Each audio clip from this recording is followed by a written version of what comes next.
నమస్కారం భక్తులారా. మన జీవితంలో ఉన్న అన్ని సమస్యలకు ఒకే గ్రంథంలో సమాధానం ఉందని మీకు తెలుసా? ఆ గ్రంథమే భగవద్గీత. ఈరోజు మనం భగవద్గీత యొక్క పూర్తి సారాన్ని తెలుసుకుందాం. కురుక్షేత్ర యుద్ధభూమిలో రెండు మహాసేనలు ఒకదానికొకటి ఎదురుగా నిలబడ్డాయి. ఒకవైపు కౌరవులు, మరోవైపు పాండవులు.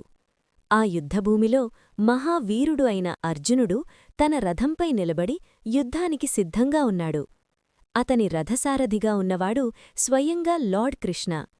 యుద్ధం ప్రారంభమయ్యే ముందు అర్జునుడు తన రథాన్ని రెండు సేనల మధ్యలో ఆపమని కృష్ణుణ్ణి అడిగాడు. అక్కడ అతను తన గురువులు, బంధువులు, స్నేహితులు మరియు పెద్దలను చూసి తీవ్రంగా కలతచెందాడు. వారితో యుద్ధం చేయాలనే ఆలోచన అతనికి చాలా బాధ కలిగించింది. అతని చేతులు వణికిపోయాయి, మనస్సు బలహీనమైంది. ఇలాంటి యుద్ధం చేసి విజయం సాధించినా దాని ప్రయోజనమేమికి అని అతను బాధతో ప్రశ్నించాడు. అప్పుడు శ్రీకృష్ణుడు అతన్ని చూసి చిరునవ్వుతో ఇలా చెప్పాడు: ఓ అర్జునా, నీవు దుఃఖిస్తున్నవారు నిజంగా నశించేవారు కాదు. ఈ శరీరం మాత్రమే నశిస్తుంది, కాని ఆత్మ ఎప్పటికీ నశించదు. ఆత్మకు పుట్టుకలేదు, మరణం లేదు. ఒక మనిషి పాత బట్టలను వదిలి కొత్త బట్టలు వేసుకున్నట్లే ఆత్మ ఒక శరీరాన్ని వదిలి మరొక శరీరాన్ని పొందుతుంది. తరువాత కృష్ణుడు అతనికి ధర్మం గురించి చెప్పాడు. ప్రతి మనిషికీ జీవితంలో ఒక బాధ్యత ఉంటుంది. ఆ బాధ్యతను ధైర్యంగా చేయడం అతని కర్తవ్యం. యుద్ధం చేయడం అర్జునుని క్షత్రియ ధర్మం, కాబట్టి అతను తన ధర్మాన్ని వదిలిపెట్టకూడదని కృష్ణుడు ఉపదేశించాడు. శ్రీకృష్ణుడు మరొక గొప్ప సత్యాన్ని కూడా చెప్పాడు. మనిషి తన కర్తవ్యాన్ని తప్పకుండా చెయ్యాలి, కాని ఫలితంపై ఆశ పెట్టుకోకూడదు. మనం చేసే పని నిజాయితీతో చెయ్యాలి. విజయం వచ్చినా గర్వపడకూడదు, ఓటమి వచ్చినా నిరాశ చెందకూడదు.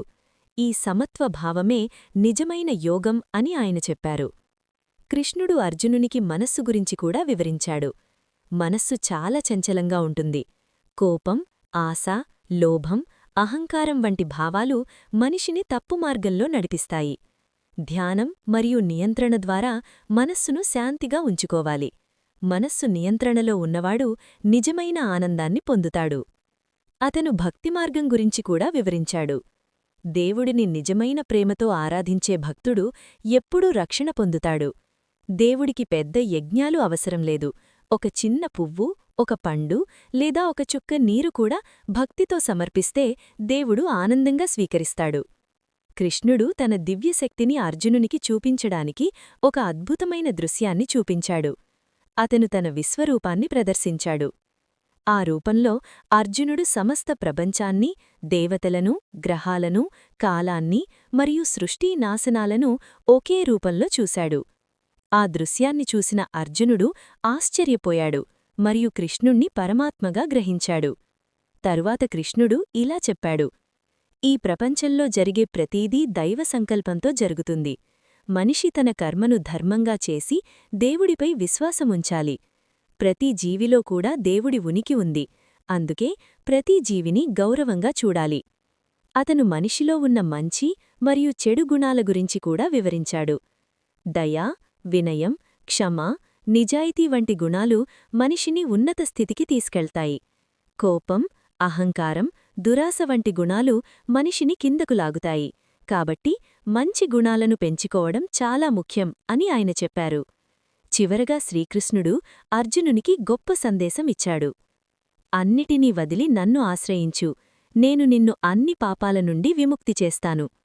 దేవుడిపై సంపూర్ణ విశ్వాసం ఉంచి ధర్మంగా జీవిస్తే మనిషి మోక్షాన్ని పొందగలడు. ఈ ఉపదేశం విన్న తర్వాత అర్జునుని మనస్సులో ఉన్న సందేహాలు తొలగిపోయాయి. అతనికి ధైర్యం వచ్చింది. అతను తన ధర్మాన్ని చేయడానికి సిద్ధమయ్యాడు. ఈ విధంగా భగవద్గీత మనిషికి జీవితం గురించి గొప్ప మార్గదర్శకాన్ని ఇస్తుంది. ధర్మం, కర్మ, భక్తి, జ్ఞానం మరియు సమత్వభావం ఈ గ్రంథం యొక్క ప్రధాన బోధనలు. ఈ బోధనలను అనుసరించినవాడు జీవితంలో శాంతి, ఆనందం మరియు ఆధ్యాత్మిక పురోగతి పొందగలడు. ఇదే భగవద్గీత ఇచ్చే గొప్ప సందేశం. ధర్మంగా జీవించండి, మీ కర్తవ్యాన్ని నిజాయితీగా చేయండి, ఫలితాన్ని దేవుడిపై వదిలేయండి. ఈ పవిత్రమైన సందేశాన్ని ప్రపంచానికిచ్చిన లార్డ్ కృష్ణకు మన హృదయపూర్వక నమస్కారాలు. ఈ వీడియో మీకు నచ్చితే లైక్ చేయండి మరియు ఇలాంటి మరిన్ని భక్తి వీడియోల కోసం ఛానల్ను సబ్స్క్రైబ్ చేయండి.